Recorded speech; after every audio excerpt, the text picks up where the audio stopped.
Bisakah memanggang pizza dua sekaligus? Mari kita coba. Oke, yang pertama kita bikin untuk bahan biangnya terlebih dahulu. Di sini sudah saya siapkan gula pasir, kemudian ada ragi instan, dan yang terakhir ada air hangat-hangat kuku ya.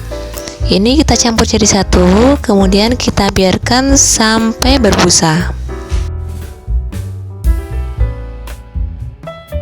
Nah, kalau sudah berbusa seperti ini, langsung saja kita sisihkan terlebih dahulu. Untuk membuat adonannya, kita siapkan tepung terigu. Saya pakai merek Cakra 400 gram. Kita campur dengan setengah sendok teh garam halus. Aduk sampai rata.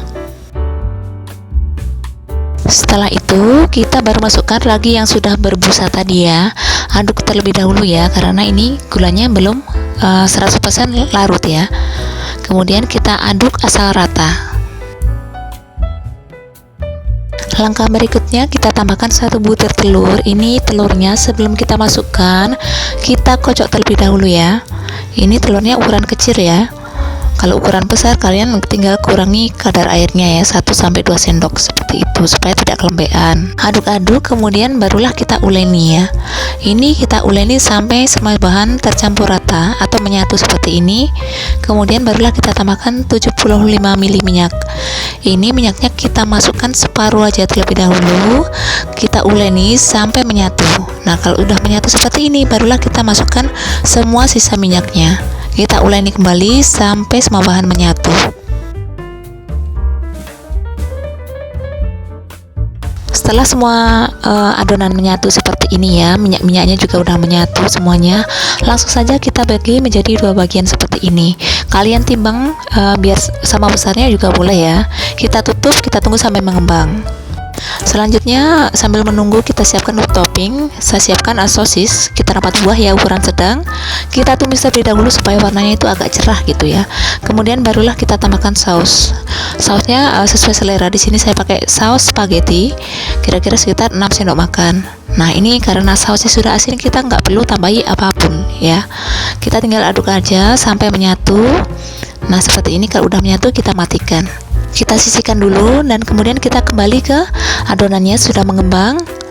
Ambil 1 buah adonan, kemudian kita pipihkan menggunakan rolling pin seperti ini, atau kalau nggak ada kalian bisa pipihkan menggunakan gelas, botol dan sebagainya. Setelah pipih, ini besarnya sesuaikan dengan loyang kalian ya teman-teman. Nah, kalau udah barulah kita masukkan ke dalam loyang yang sudah kita olesi dengan tipis-tipis margarin. Kita pilihin pinggirannya ke dalam ya.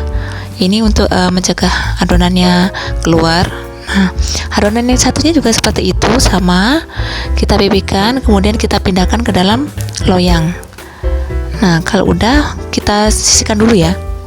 Nah, sebelum ke step selanjutnya, kita panaskan ovennya terlebih dahulu ya. Di sini saya setel ke tombol yang tulisannya fire. Kemudian untuk tombol pemanas atas kita akan siapkan 200 derajat ya. Untuk pemanas bawah juga seperti itu. Kita siapkan 200 derajat. Nah, seperti ini. Kita set timernya kira-kira 18-20 menit lah ya. Atau sesuai dengan kita lamanya itu menoping adonannya itu seberapa lama gitu ya. Nah, ini adonannya sudah jadi tadi. Kita tusuk-tusuk, kemudian kita olesi dengan sausnya terlebih dahulu ya teman-teman. Kemudian baru kita masukkan atau kita toppingi dengan sosis ya. Dan kejunya terserah, bisa pakai moza dan sebagainya. Kemudian kita tambahi mayones ya, biar makin nikmat. Yang terakhir kita tambahi dengan keju cheddar parut.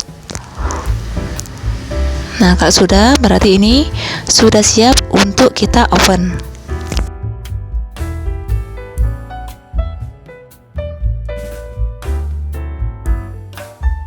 Oke, jadi di sini kita masukkan dulu untuk adonannya ya. Di sini saya pakai rak atas dan rak tengah. Nah, untuk timernya saya set 20 menit.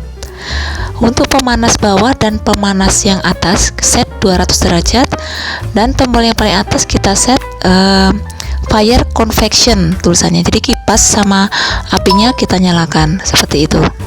Nah, kalau sudah mati seperti ini, kalian bisa lihat kan ini belum begitu matang ya teman-teman.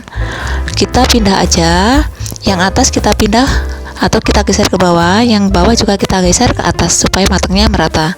Kita oven lagi ya teman-teman. Nah di sini kita tutup dulu, kita set kira-kira dengan suhu yang sama, bagian pemanas atas bawahnya itu sama, kemudian kita set kira-kira 10 menit.